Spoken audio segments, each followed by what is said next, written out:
ছোটবেলা থেকে চানাচুর বলতে আমার একটাই পছন্দ, মুখরোচক, স্বাদে স্বাস্থ্যে। ভালো খান, সুস্থ থাকুন। মুখরোচক, ভালোবাসার ৭৫ বছর। আমার কারোর জন্য দিল টোটেনি, সিনে বাস মেরা দিল তোরা। চোখ দিয়ে গরম দেখাচ্ছে। দাঁড়াও একবার ইন্টারভিউটা শেষ হোক। হরে কৃষ্ণ নাম দিল প্রিয় বলো রাম, রাখাল রাজা নাম রাখে ভক্ত শ্রীরাম।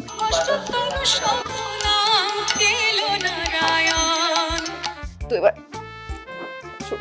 ওই ফিলটা রাখতে হয় যে আমার বেবি আছে, আজ বাঁচলেও একসাথে বাঁচবো, মরলেও একসাথে মরবো। যদি আমি এখন বাবা হয়ে গিয়ে থাকতাম। তোমরা কি চাও, মেয়ে না ছেলে, কে আসুক?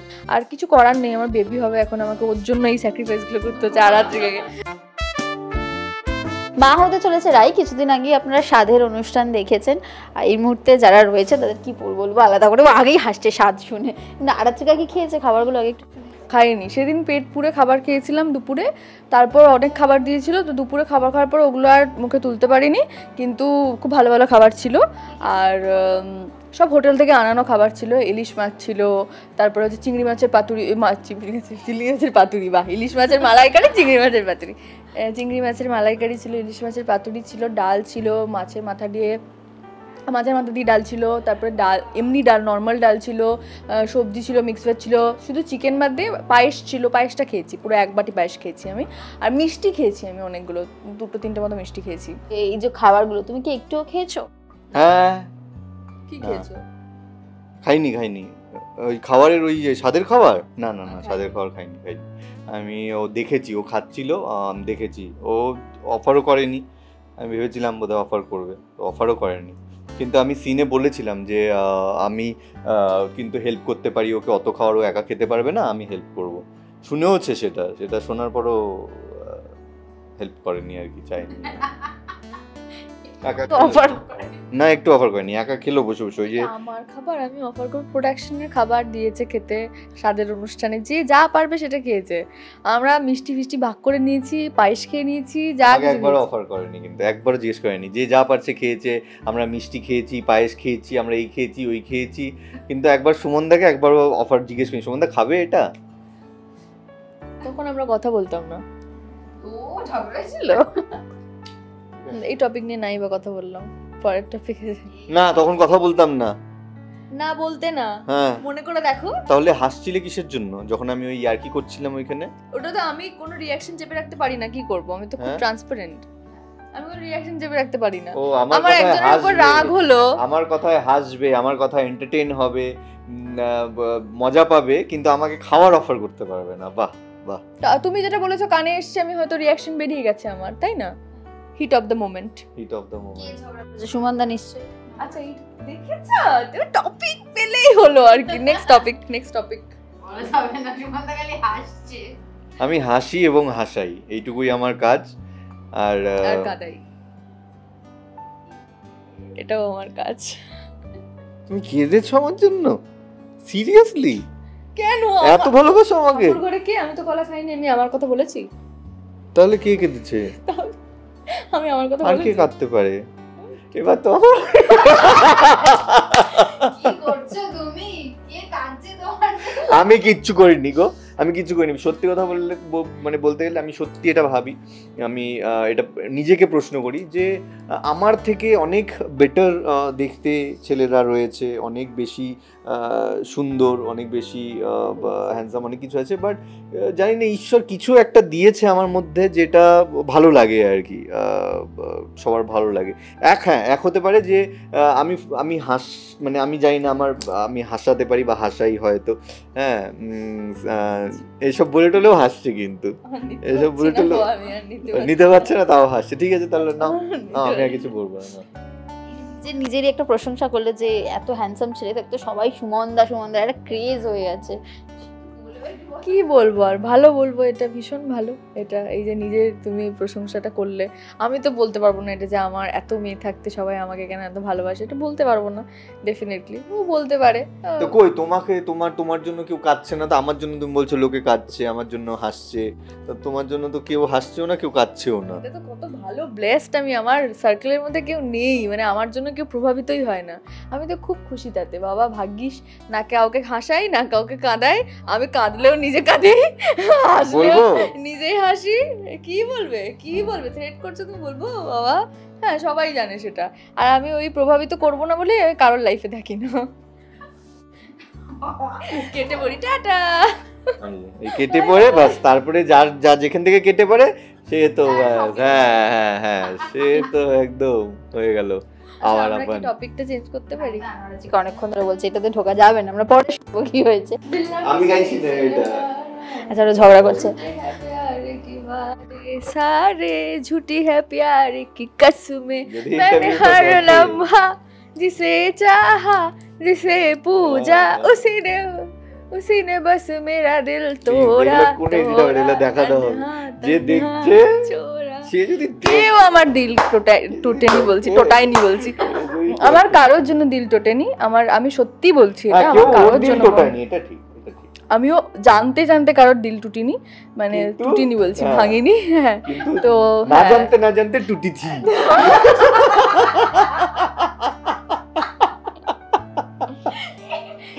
কি বলছে?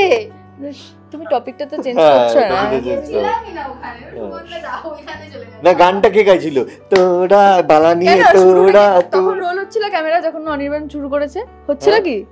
হচ্ছিল না তো তুমিও আমার সাথে বিট্রে করলে, আমার গানটা থেকে রোল করেছো। বাবা বাবা, আমার গানটা থেকে রোল করেছে, তার মানে শুরু করেছে অনির্বাণ, দর্শক বন্ধুরা, আমি শুধু গলা মিলিয়েছি। কে কার মন ভেঙেছে সেটা তো বোঝা যাচ্ছে না আপাতত, কিন্তু জানি না ওরা কিছু একটা ইশারা করছে, তো ইশারা চলছে, চোখ দিয়ে গরম দেখাচ্ছে। দাঁড়াও একবার ইন্টারভিউটা শেষ হোক, তো ইন্টারভিউটা একবার শেষ হোক, ইন্টারভিউটা তোমাকে দেখাচ্ছি। আগের দিনের শাস্তিটা ভুলে গেছো না? ভুলে গেছো আগের দিনের? একবার শেষ হোক। ওরা আর কতক্ষণ থাকবে? ওরা তো একটু ইন্টারভিউ নিয়ে চলে যাবে। তোমাদেরকে করবে, তোমাদের এরকম করবে, তাহলে তোমাদেরকে এরকম করলে পরের দিন ইন্টারভিউ নিতেই আসবে। এই যে দেখো, এই যে বাইক কেটে নিয়েছে হাত থেকে, এটা তো শুরু, সবে শুরু, এটা একটা ঝলক, একটা টিজার। এক মিনিট মাইক নিয়ে নিল, এরপরে যদি আরো বেশি কিছু, ক্যামেরা বন্ধ করো, ক্যামেরা বন্ধ করো, হবে না শুটিং, বন্ধ করো ক্যামেরা। আমি বলছি তো, এটা আমার নামে একটা বাজে কথা বলা হচ্ছে, জাস্ট বানিয়ে বানিয়ে। আর কেন গো, ওদেরকে চোখ দেখাবো না, তোমাকে দেখাবো? তুমি কি এগো যে তোমাকে দেখাবো ওদেরকে দেখাবো না? এক্ষুনি তো দেখালে, এক্ষুনি তো রেকর্ড হয়েছে তো ক্যামেরা। আমি একটা তাকিয়েছি শুধু এরকম, সেই টাকা আমাকে দেখে অবশ্য অনেকে বলে যে এইটা একটু তাকান, এই যে আমি তাকাচ্ছি আপনাদের দিকে, আপনি অনির্বাণ, আমি রাই, ঠিক আছে?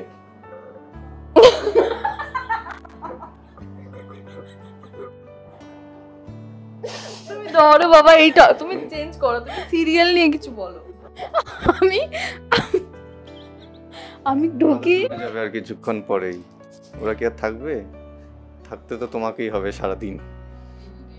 আমি কি করি গো তোমাকে? তুমি এমন করে সবাইকে ভয় দেখালে যে রায়ের জন্য আমি ভয়ে গুটিয়ে থাকি, অথচ তোমার জন্য আমি ভয়ে গুটিয়ে থাকি বাস্তবে।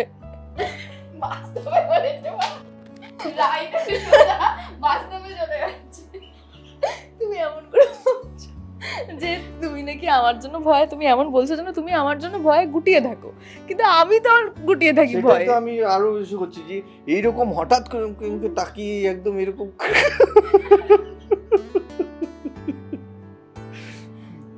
আমি বুঝতে পারছি কে কাকে কিভাবে ভয় দেখায়।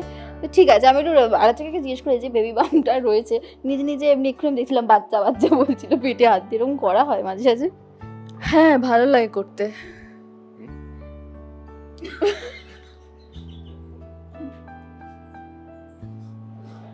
আমি কিন্তু কিছুই করিনি, আমি শুধু এমনি কথা বলেছি। দেখো আমি সিন করি এটা নিয়ে প্রতি মুহূর্তে, তো ওই আর কি সিনে তো হাত দিতে হয় এবং ওই ফিলটা রাখতে হয় যে আমার বেবি আছে অ্যাজ ইফ। তো এবার সরে বসি, আমার বেবি আছে অ্যাজ নখ দিয়ে খোঁচা টোচা দিয়ে এখন সরে বসি করছে। হ্যাঁ, তো সেই জায়গা থেকে বারবার এটা বেবি ভাবতে ভাবতে একটু ওই আর কি, ধরো কেউ এলো ওই সোজ যেরকম মাঝে মাঝে আসে দুম করে মারে, দেখবি দেখ এরকম করে মারে, আমি তখন বলে এই না এটা আমার সন্তান, একদম এরকম করবি না, এমনি আর কি, ভাল লাগে, বেশ ভাল লাগে।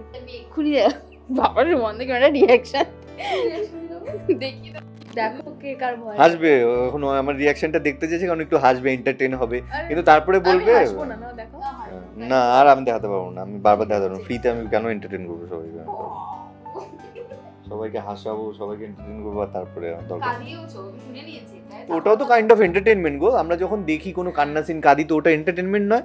তখন কি সবাই বলে যে আমির খান আমাকে কাঁদিয়েছে, রণবীর কাপুর আমাকে কাঁদিয়েছে, আমরা বলি বাহ কি দারুণ অ্যাক্টিং করেছে, কি দারুণ পারফরমেন্স, দারুণ অ্যাক্টর বা খুব ভালো performance, very good, like it. সচ কহ রাহা হ্যায় দিওয়ানা, আবার গাইছে, ওই শুরু করলো কিন্তু, বলো ওই শুরু করলো কিন্তু। এক্ষুনি একটা বাজি হচ্ছিল না 100 টাকা, সেটা কি নিয়ে হচ্ছিল, কে কাকে গান শোনাচ্ছিল? এইটা আমি দর্শককে একটা জিনিস বলছি, কোয়েশ্চেন করছি আপনাকে, অন্য কোন কোম্পানি কাকে গেয়েছে এইসব বাদ দিন, শ্রীকৃষ্ণ কীর্তন গানটা আপনারা সবাই শুনেছেন, যেখানে ওই যে গানটা হচ্ছে নন্দ নাম রাখিল শ্রী নন্দ, ওইটা আর কি। হ্যাঁ, ওই হরে কৃষ্ণ নাম দিল প্রিয় বলো রাম, রাখাল রাজা নাম রাখে ভক্ত শ্রীদাম, এইটার এখানে লাইন আছে না, নাম যশোদা জননী বলে জাদু বাছা ধন অষ্টতর শত, জাদু বাছা ধন, হ্যাঁ যশোদা জননী জানে জাদু বাছা ধন, যশোদা জননী বলে জাদু বাছা ধন, হ্যাঁ আমি 200% শিওর, জাদু বাছা ধন, চুপ করে গেল, অষ্টতর শত নাম নীল নারায়ণ, এই যে নীলটা, এটা নাকি নীল নয়, এই ওয়ার্ডটা নীল নয়, আমি বললাম তাহলে এটা কি, ওই ওয়ার্ডটা কি নীল নয়, তো বলছে চলো বাজি এটা নীল নয়, আমি বলছি এটা দিল, প্রথমে বললো দিল, ঠিক আছে, তারপরে কথা ঘোরালো, বললো আমি তো দিল বলিনি, আমি শুধু বলেছি নীল নয়, নীল বাদ দিয়ে অন্য কিছু, আমি বললাম ঠিক আছে, আমি চ্যালেঞ্জ করলাম নীল আর তুমি বলো অন্য কিছু, তারপরে শোনালো আমাকে কোথা থেকে অষ্টতর শত নাম পেলো নারায়ণ, পেলোটা হতে পারে কিন্তু আমি কখনো শুনিনি পেলো, সত্যি বলছি, আমি শুধু একটাই শুনেছি নীল, আমাদের ডিরেক্টরও তাই বললেন যে সত্যি আমিও কিন্তু নীলই শুনেছি, কোথা থেকে একটা গান বের করে আমাকে শোনাচ্ছে, বলছে দেখো অষ্টতর শত নাম পেলো নারায়ণ শোনাচ্ছে। আপনারা একটা কথা বলুন, এটা মানলাম পেলো শুনিয়েছে আমাকে, আমিও নীলটা শুনিয়েছি, কিন্তু নীলটা আমিও শুনিয়েছি, তারপরে বলছি তুমি আমাকে 100 টাকা দাও, এটা কোনো মানে আছে? তাহলে কেউই টাকা দেবো না কাউকে। নাও ধরো মাইকটা,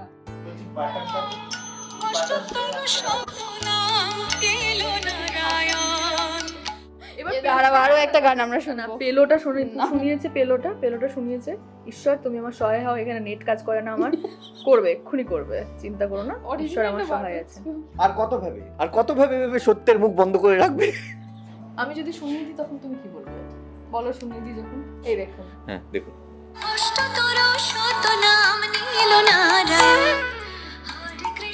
তাহলে ওরটাও ঠিক আমারটাও ঠিক, তাই তো দর্শক আপনারাই বলুন, ওরটাও ঠিক আমারটাও ঠিক, তাহলে কেউ, আমি তো তাই বলছি, দুজনেরটাই ঠিক, আমি তো বলিনি যে তুমি ভুল আমি ঠিক, আমি বলছি দুজনেরটাই ঠিক। দেখো কে কথা ঘোরায়, তোমরা চোখের সামনে থেকে সেটা তোমরা নিজেরাই দেখে নাও, আমি আর কিছু বলবো 100 টাকাটা কি কে কাকে দিয়েছে আগে একটু শুনি। কেউ কাউকে দেবে না, গান্ধীজি আমাদেরকে দিয়ে গেছে। 100 টাকার একটা নোট নিয়ে সেটাকে ছিঁড়ে দুজনে আমরা ভাগ করে নেবো, বাহ মাঝখান থেকে ছিঁড়ে, কিন্তু অরিজিনাল কিনা কি করে বুঝবে? তোমার পরের প্রশ্নটা কি জানো? আচ্ছা, এই যে সিনটা আমরা কালকে দেখছিলাম যে রাইয়ের একটা হাই রিস্ক প্রেগন্যান্সি রয়েছে, তো এখান থেকে কি ডিসিশন, মানে রাই না হলে সন্তান, তো অনির্বাণের মনে কি চলছে? আমার কাছে এটা একরকম আর অনির্বাণের কাছে একরকম, আমার কাছে আমার এখন শুধু সন্তানের জীবনটাই আমার কাছে সব, মানে আমি শুধু তাকেই পৃথিবীতে আনতে চাই, তাতে যদি আমি মরেও যাই আমার কিছু যায় আসে না, কিন্তু তাকে পৃথিবীতে আনবই। এরা যেটা বলছে যে আমার শরীরের ক্ষতি হবে বলে ওকে শেষ করে দিতে হবে, এবং যেটাতে আমি নারাজ মানে প্রচণ্ড বাজেভাবে আমি সেটাতে রিয়্যাক্ট করছি এবং বলছি যে যদি পৃথিবীতে সে আসে তাহলে আমি যদি বাঁচি তাহলে ওকে সঙ্গে নিয়েই বাঁচবো, আর যদি আমি না বাঁচি তাও একসাথেই আমরা মরবো, বাঁচলেও একসাথে বাঁচবো, মরলেও একসাথে মরবো, আমি আমার জন্য ওর লাইফটা শেষ করতে দেবো না, এটা বলেছি। এবার অনির্বাণ সেম এটাই। এবং সব থেকে বড় কথা এখানে আমাদের দুজনের খুব ম্যাচিওর একটা বিষয় দেখাচ্ছে, যেটা আমার ভীষণ ভালো লাগছে প্লে করতে, যে অনির্বাণ আর রাই দুজনে প্রচণ্ডভাবে এক, ওদের ইউনিটিটা খুব ভালো দেখাচ্ছে, যেখানে এত সুন্দর করে নিজেদের ফিলিংস শেয়ার করছে এবং বলছে যে আমার এটা আমি করতে দেবো না, ওদেরকে বলে দাও যে আমার সন্তানের জন্য আমার ক্ষতি হচ্ছে, এটা এই কথাটা যেন দ্বিতীয়বার না বলে, ওরা ভুল বলছে এটা। আর সেখানে অনির্বাণও একমত, ও বুঝতে পারছে এদিকে অনির্বাণ ফেসে গেছে কীরকম, ও চাইছে না যে বেবিটাকেও হারাবে, ডেফিনেটলি ফার্স্ট বেবি। তারপরে রায়ের যে প্রাণটা চলে যাক সেটাও তো ওর কাছে খুব ভয়ের না, তো দুটোর মধ্যে খুব এটা আছে। কিন্তু আমি যেহেতু বলেছি অনির্বাণ তুমি আমার উপর ভরসা রাখো, আর তুমি প্লিজ শুধু ওর আসার জন্য ওয়েলকাম করো, আর কিচ্ছু করো না, তাই ও আমার কথাতে সাই দিচ্ছে এবং বাকি নেগেটিভিটিকেও দূরে করার চেষ্টা করছে, তাই তো? মানে অনির্বাণের খুব টাফ সিচুয়েশন এই মুহূর্তে। সত্যি খুব টাফ অ্যাকচুয়ালি। হ্যাঁ মানে আমি ওটাই ভাবছিলাম যে এরকম যখন হয়, যাদের জীবনে হয়, তাদের কতটা কঠিন পরিস্থিতি হয় এরকম। এই সিন করতে গিয়ে বুঝতে পারছি, কান্নাটা তো দূরের কথা, মানে আমার এত মাথা ব্যথা করেছে কালকে, যেহেতু রাত্রে ঘুম নেই, ওই জন্য মাথা ব্যথা এত করেছে সিনগুলো করতে গিয়ে, রাত্রে ওষুধ খেতে হয়েছে মাথা ব্যথার আমাকে। এটা তো কিছুই না, এটা একটা জাস্ট একটা কি বলবো জড় পদার্থ, দুটো বালিশ টালিশ দিয়ে এসব বানানো, এতেই সিন করতে গিয়ে যেহেতু ওটাকে তোমাদের অথেন্টিক লাগে, তোমাদের সেটাকে ন্যাচারাল মনে হয়, যদি সত্যি মনে হয়, সেটার জন্য আমি জাস্ট ফিল করতে হচ্ছে। যখন ফিল করছি না, যে তখনই মানে জাস্ট ব্ল্যাঙ্ক হয়ে যাচ্ছে যে কি করে এটা সম্ভব, এটা প্লে করাটা অসম্ভব আর কি। তো বাস্তবে কারোর জীবনে যেন এরকম কোনো ঘটনা না ঘটে। আচ্ছা, রাই তো পর্দায় প্যাম্পার হচ্ছে, যেহেতু মা হতে চলেছে, আর আজকেও কি একটু রেস্ট পাচ্ছে, একটু রিল্যাক্স করে সিন করা, এরকম কি কিছু হচ্ছে প্যাম্পার? হ্যাঁ, কিন্তু সেটা আমি একদম পছন্দ করছি না, মানে কম্পোজিট করতে পারছি না, ম্যাক্সিমাম টাইমে বসে সিন করছি, এবং যখন আমরা বেশি বড় বড় ডায়লগ থাকে না, তখন কম্পোজিট করলে ডায়লগের ভারটা অনেক কমে যায়, ঠিক আছে, মানে একটু হেঁটে চলে কথা বললে, কিন্তু বসে এক নাগারে সব ক্লোজ দেওয়া, এটা খুবই কষ্টের আর কি। আর কিছু করার নেই, আমার বেবি হবে এখন, আমাকে ওর জন্য এই স্যাক্রিফাইসগুলো করতে হচ্ছে আর রাত্রিকে, তো ওই আর কি, বসে এক নাগারে ডায়লগ বলতে কারোরই ভালো লাগে না, একটু ঘোরাফেরা, একটু হাঁটা, নর্মাল লাইফে আমরা যেটা করি আর কি। তো হ্যাঁ, তাও আমি বলবো যে আমার এই ভরা পেট নিয়েও আমি হেঁটে সিন করছি। হ্যাঁ, মানে ধরো এই বলছি আমার কোমরে ব্যথা করছে, পাচ্ছি না আমি আর হাঁটছি, মা গো তুমি আমার জন্য এটা করো সেটা করো, একটু হাঁটাচলা করছি, কিন্তু একেবারে বসতে ভালো লাগছে না, বেশি রেস্ট পাচ্ছি একটু। সুমনদা কিন্তু বললো যে মজা করে কি আর কি করা হচ্ছে রাত্রিকার সঙ্গে, এই আস্তে হেঁটো বা এরকম করা? না ওটা নিয়ে আর কি করছি না, আমি তো আর কি করিনি একবারও, এসব নিয়ে আমি আর কি করিনি। কারণ আমি ওই এর আগেও একটা ইন্টারভিউতে বলছিলাম যে আমার বন্ধুর বউ প্রেগনেন্ট ছিল, এই 2 দিন আগেই বাচ্চা হলো, ওর মেয়ে হলো। তো আমি আমার বন্ধুকে দেখছিলাম যে প্রথম 1-2 মাস ঠিক ছিল, 3 নম্বর মাস থেকে মানে ও প্রচণ্ড সিরিয়াস, আমার মনে হয় একটু ওভার প্যানিক করছিল আর কি। বাট ওকে আমি দেখেছি যে মানে ও কতটা সিরিয়াস, মানে এই বিষয়টা এতটা সিরিয়াস, আমি ওকে এর আগে কখনো এত সিরিয়াস দেখিনি। হ্যাঁ, মানে ও সব থেকে বেশি ইয়ার্কি করে আমাদের গ্রুপে, মানে আমি যেরকম এখানে সবাইকে হাসাই, ও আমাদেরকে হাসায়, ঠিক আছে, এরকম। তো এবার ওরকম অত সিরিয়াস হয়ে গেছে, বাচ্চা নিয়ে কোথাও যাচ্ছে না, বউকে নিয়ে কোথাও ট্রাভেল করছে না, ফ্লাইটে ট্রাভেল করছে, মানে ও ট্রাভেলই করছে না, ও ব্যাঙ্গালোরে থাকে আর কি। তো এবার আসেইনি ডিসেম্বরে, প্রত্যেক ডিসেম্বরে ওরা আসে আমার বাড়িতে, এখানে কলকাতার বাড়িতে এসে থাকে ওরা। হ্যাঁ, 15 দিন 2 সপ্তাহ 3 সপ্তাহ থাকে ওরা। তো মানে ইয়ার এন্ডটা এখানেই থাকে আমার বাড়িতে। কিন্তু এবারও আসেনি, ওর বউ ওরকম প্রেগনেন্ট, বাচ্চা হবে দেখে আসেনি। তো মানে ভীষণ সিরিয়াস ছিল আর কি। তো আমি আর কি মানে করার কথা ভাবলেও আমার না ওর কথা মনে পড়ে যেত আর কি, যে ও মানে এতটা মানে যারা মা বাবা হয় আর কি, তো তারা কতটা সিরিয়াস থাকে ওই বিষয়টা নিয়ে আর কি। তা আমি আর কি করিনি। হ্যাঁ, আমি যদি এখন কথার কথা বলছি, যদি আমি এখন বাবা হয়ে গিয়ে থাকতাম, তাহলে হয়তো আমি আর কি করলেও করতে পারতাম। কিন্তু আমি যেহেতু হইনি, ওই জন্য আমার আরও বেশি ভয় করছে যে আমি এখন এসব নিয়ে হাসাহাসি করবো, পরে যদি আমার সাথে কোনো কিছু উল্টো পাল্টা, ওই জন্য আমি আরও বেশি আর কি করি। পর্দার অভিজ্ঞতাটা কি বাস্তব পর্যন্ত মানে একটা এক্সপিরিয়েন্সের মতো? Kind of, yes. কারণ কালকে আমরা একটা সিন করছিলাম, লাস্ট 2 দিন খুব টায়ার্ড ছিলাম, ঘুম হয়নি, তো একটু মানে আমাদের ইভেন্ট ছিল, তো রাতে ঘুম হয়নি। তো কালকে একটা সিন করছিলাম, ওই সিনটাতে কিছু সময় কি হয় না, আমরা যখন কোনো সিন করি, সব সময় না আমাদের ইমোশন মানে কি বলবো তৈরি হয় না, ন্যাচারাল তৈরি হয় না। হ্যাঁ, আমাদেরকে গ্লিসারিন নিতে হয়, আমাদেরকে অনেক রকম টেকনিক ইউজ করতে হয়। বাট লাস্ট কিছুদিন ধরে কিছু ডায়লগস, কিছু লেখা এরকম এসছে, যেইগুলো পড়ে, আর ওই যে বললাম আমার বন্ধু, আর ওরা আমার ছোটোবেলার বন্ধু, তো মানে আমরা মানে ভাইয়ের থেকেও বেশি ক্লোজ আমরা বন্ধুরা। তো আর ভীষণভাবে ইনফ্যাক্ট গতকালও রাতে আমরা ভিডিও কলে অনেকক্ষণ কথা বলেছি। আমরা এইভাবেই পার্টি করি, ওরা ওখানে পার্টি করে, আমি ধরো এখানে পার্টি করছি, আমরা ভিডিও কলে আমরা একসাথে আমরা আড্ডা দিচ্ছি, ঠিক আছে। তো আমরা ফ্যামিলি ফ্রেন্ডস, ইনফ্যাক্ট আমার মা ওর মায়ের সাথে আমাদের বন্ধুত্বটা এরকম আর কি। তো এবার কালকে কথা হচ্ছি, তো এবার কিছু কিছু ডায়লগস যখন এসছে ওরকম, ওই ডায়লগসগুলো যখন বলছি বা এসে করছি না, তখন অটোমেটিকলি না চোখে জল চলে আসছে। হ্যাঁ হ্যাঁ হ্যাঁ, একদম একদম একদম ওই জিনিসগুলো হচ্ছিল আর কি। তো ওটাই ভাবছিলাম যে বাবা হলে বা বিয়ে করলে যখন সন্তান হয় তখন কত রকম ইমোশন কাজ করে। সবাই চায়, আমি জানি না, বাট আমার মনে হয় প্রত্যেক ছেলে মেয়ে পুরুষ মহিলা সবাই চায় জীবনে এই অভিজ্ঞতাগুলো যেন তারা একবার মানে হয় আর কি। এই অভিজ্ঞতাগুলো, বাবা হওয়া, মা হওয়া, এই ফিলিংসগুলো একদম মানে সব থেকে আলাদা ফিলিংস এগুলো। আর যেটা বলছিলি যে গ্লিসারিন নিয়ে কাঁদতে পারে না বলা ভালো, সেটাতে সেক্ষেত্রে এই যে একটা অনুভূতির মধ্যে দিয়ে তো রাই যাচ্ছে এবং রায়ের সঙ্গে তুমিও যাপন করো এটা, তো কতটা আবেগ হয় এই সিনগুলোর সময়? দেখো, প্রথম কথা হচ্ছে আমার এটা কিন্তু আমি বলবো যে গ্লিসারিন নিয়ে কাঁদাটা একটা আর্ট, একটা শিল্প, এবং এটা আমার অক্ষমতা যে আমি পারি না, কারণ এটা খুব দরকার। কারণ আমাদের মতো আর্টিস্ট যারা 14 ঘন্টা করে মেকআপ করে, তাদের এত কাঁদতে হয়, তাদের কোথাও গিয়ে এটা দরকার। আমার এটা খুব নেগেটিভ সাইন যে আমি কাঁদতে পারি না গ্লিসারিন নিয়ে। কারণ আমি চেষ্টা করেছি, আমি একদম যে চেষ্টা করিনি আমি বলবো না, আমি চেষ্টা করেছি, কিন্তু আমার কন্ট্রোল থাকে না চোখের মধ্যে। আমি যখন যেখানে জলটা যখন চাইছি না, আমি গ্লিসারিন নিয়েছিলাম, গদগদ করে কাঁদতে শুরু করেছি আর কি। মানে জল পড়েই যাচ্ছে। সেই গ্লিসারিন নিয়ে আমাকে বাইরে গিয়ে চোখ ধুয়ে এসে আবার অটোমেটিক নিজে থেকে জল বের করতে হয়েছে। তো ওটা বেশি বিরক্তিকর। তো আমি জানি না, এটা হয়তো প্রপার কোনো একটা টেকনিক থাকে ইউজ করার, যে টেকনিকটা আমি জানি না, এটা আমার ব্যর্থতা। কিন্তু একটা টাইমের পর উচিত গ্লিসারিন নেওয়া, কারণ সারাদিন ধরে কাঁদতে না আমার তো বিশেষ করে এত মাথা ব্যথা করে, আমার এই শিরাটা পুরো ফুলে যায়। আর এই মাথা ব্যথা, আমি যে গ্লিসারিন মানে কান্নাকাটির জন্য দিনে না, মানে মাসে কটা আমি মাথা ব্যথা ওষুধ খাই আমি নিজেও জানি না। মেটোপার যে কটা খেতে হয় আমাকে, সত্যি মানে এটা কিন্তু ঠিক না। হ্যাঁ, তুমি যেটা বললে যে কিছু কিছু সিন থাকলে না অটোমেটিক রিয়াকশন চলে আসে, জল চলে আসে। অনির্বাণও বলছিল যেটা, যে কিছু করতেই হয় না আমাদের ফিল, কিছু কিছু সিনে না আমাদের ওই একটা ভাবতে হয় বা ওটা ফিল করা, যদি এটা হয় তাহলে এরকম ইমোশন হতো। এইগুলো তো স্বাভাবিকভাবে না। সুমনদা এটার সাথে পরিচিত পার্সোনাল লাইফে, না আমি পরিচিত, আমরা কেউই এগুলো দিয়ে যাইনি। কাজে এটা সবটাই আমাদের কল্পনা করে একটা ভেবে নিতে হচ্ছে যে এটা হলে নিশ্চয়ই এরকম হবে। তো অটোমেটিক হয়ে যায় ঠাকুরের কৃপা, ঈশ্বরের আশীর্বাদে আর কি। তো এবার জানি না, কিন্তু এই সিনগুলো করতে খুব কষ্ট হয়। আর তখন মনে হয় যে মানে এরকম যেন কারোর সাথে না হয়, কোনোদিনও না হয়। কষ্টটাই হয়, আর সব মিলিয়ে একটা অদ্ভুত বিষয় হয় আর কি, মানে বলে বোঝানোর মতো নয়। দর্শকরা তো অপেক্ষায় রয়েছে যে রাইয়ের সন্তান আসবে, রাই অনির্বাণের সন্তান, তবে ফ্লোরে একটা পুচকেও আসবে, সেটা তো তোমাদেরও একটা ব্যাপার। তো তোমরা কি চাও, মেয়ে না ছেলে, কে আসুক? অবশ্যই মেয়ে।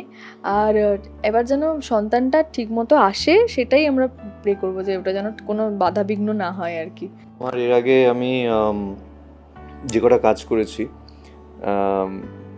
আমার বেশিরভাগই মেয়ে হয়েছিল, মানে যে কটা প্রজেক্ট, হ্যাঁ মেয়ে হয়েছিল বেশিরভাগই। আমার সবই মেয়ে হয়েছিল, তো জানো সবই মেয়ে, কোনো ছেলে ছিল না।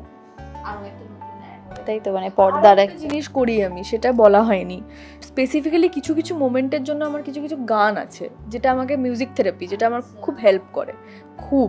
তো যে ইমোশনগুলোর মধ্যে দিয়ে আমি যাইনি কখনো, বা যেটা আমাকে কল্পনা করতে হয়, সেইখানে আমি একটা মিউজিক থেরাপিটা ইউজ করি। ধরো যেগুলো আমার কাছে এমন মন ভেঙেছে, বা এমন কিছু জিনিস, যেটা বাবা একটা কথা বললো, মা একটা কথা বললো, কেউ অপমানজনক কোনো কথা বললো, যেটাতে আমার দুঃখ হলো, ওটা অটোমেটিক চলে এলো। কিন্তু এই যে মা হলে, এই যে বেবি মিসক্যারেজ হবে, বা এরকম কোনো সিন যেটার আমাকে কল্পনা করতে হবে, তখন আমার কাছে সাইলেন্স আর একটু চোখ বন্ধ করে ওই গানটা, যে গানটা আমাকে হেল্প করবে, এরকম কোনো গান আমি শুনি আর কি। তো সেই জায়গা থেকে আমার ওই আগের ধারাবাহিকের একটা ভীষণ ওই বেবির একটা সিন আমি রিলেট করতে পারতাম, সিনে ওই গানটা ইউজ হতো। তো সেই জায়গা থেকে যখনই ওই গানটা শুনি, তখন আমি রিলেট করতে পারি যে আমি মা, অ্যাজ ইফ আমি মা। তো ওইটা করি। সরি ইন্টারাপ্ট করলাম তোমাকে। তো এইভাবেই চলুক, এখন দেখা যাক রায় অনির্বাণের জীবনে নতুন অতিথি আসবে, দর্শকরা খুব অপেক্ষা, প্রচুর কমেন্ট পাবো বোধহয় এই সিনটার জন্য। বলো।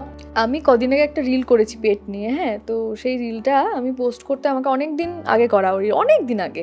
তো প্রত্যেক দিন আমি আসি, আমাকে পৌষ্মিতা দিয়ে জিজ্ঞেস করে কিরে রিলটা কবে পোস্ট করবি, কিরে রিলটা কবে পোস্ট করবি। রোজ বলি যে আমি পেট নিয়ে করেছি, তো আমি এখন পোস্ট করবো না ওটা, কিছুদিন পরে করবো, কারণ সবাই আমাকে কমেন্ট করছে রাই তোমার কি হবে, রাই তোমার তুমি ঠিক থাকবে তো, রাই তোমার বেবিটা হবে তো, আমরা খুব আশা নিয়ে আছি। আজকে সকালেও ইভেন বলছিলাম। তো সেই জায়গা থেকে ওই পেটটা নিয়ে আমি ওই নড়াচড়া করেছি। তো আমার কাছে যতই এটা, তোমরা তো নিশ্চয়ই জানো যে এরকম তো নিশ্চয়ই বানানোই হয় স্বাভাবিকভাবে, তাই ওটা ওইভাবে করা রিলটা। কিন্তু আমার ওটা পোস্ট না করার কারণটা হচ্ছে তোমাদের খারাপ লাগবে যে রাই তো প্রেগনেন্ট, এটা কেন করছে। তো সব ঠিকঠাক হয়ে যাক, তারপরে রিলটা আমি পোস্ট করবো। যাই হোক, তারা নতুন বাবা মা হবে এখন। তো কি বলবে দর্শকদের যারা অপেক্ষায় রয়েছে, এবং তোমরাও নিশ্চয়ই এটা ভালো সিন, ভালো মোমেন্টস সবকিছুই রয়েছে। বলবো এটাই যে রায় অনির্বাণের সন্তান আসবে, এবং সেটা নিয়ে অনেক রকম সবাই আশা ভাবনায় রয়েছে, সবাই চিন্তা করছে কি হবে না হবে, আদৌ সন্তান আসবে কি আসবে না, এলে কি মানে কমপ্লিকেশনস এসব নিয়ে। তো এটাই বলবো যে যেটাই হবে ভালো লাগবে দেখতে। হ্যাঁ, তাতে প্রচুর সাসপেন্স রয়েছে, তাতে প্রচুর কি বলে মশালা রয়েছে, চমক রয়েছে। তারপরে যে ও কি বলে ডুমতানা কি ওটা একটা বলে, ওরকম দুমদানা রয়েছে। হ্যাঁ, এটা এগুলো এইসব রয়েছে, এবং ভীষণ ভীষণ সুন্দর সুন্দর সিন আছে, ইমোশনাল সিন আছে, ভালো সিনও আছে, ইমোশনাল সিনও আছে। বন্ডিংটা আরো অনেক বেশি স্ট্রং দেখাচ্ছে আমাদের এই সিনগুলোর পর থেকে। আমরা দুজনে মিলে এই সিচুয়েশনটাকে হ্যান্ডেল করার চেষ্টা করছি। এবং কি হয়, একটা জিনিস যেটা আমি রিয়েলাইজ করেছি, এটা আমি আমার ব্যক্তিগত জীবনেও রিয়েলাইজ করেছি, অন্য প্যারেন্টসদেরকে দেখেও আমি অবজার্ভ করেছি, সেটা হলো স্বামী ওয়াইফের মধ্যে, মানে স্বামী স্ত্রীর মধ্যে যতই ঝগড়া থাকুক, ঝামেলা থাকুক, অশান্তি থাকুক, বনিবনা না থাকুক, কিন্তু কোথাও একটা গিয়ে একটা পয়েন্টে হাজব্যান্ড ওয়াইফ দুজনে ভাবনা চিন্তা আসে, সেটা হলো সন্তান। তো তার কথা ভেবে আমরা দেখেছি যে অনেক জায়গায় তারা নিজেদের জীবনে অনেক কিছু কম্প্রোমাইজ করে। তো সেই জিনিসটা এখানে কিন্তু আমরা দেখতে পাচ্ছি।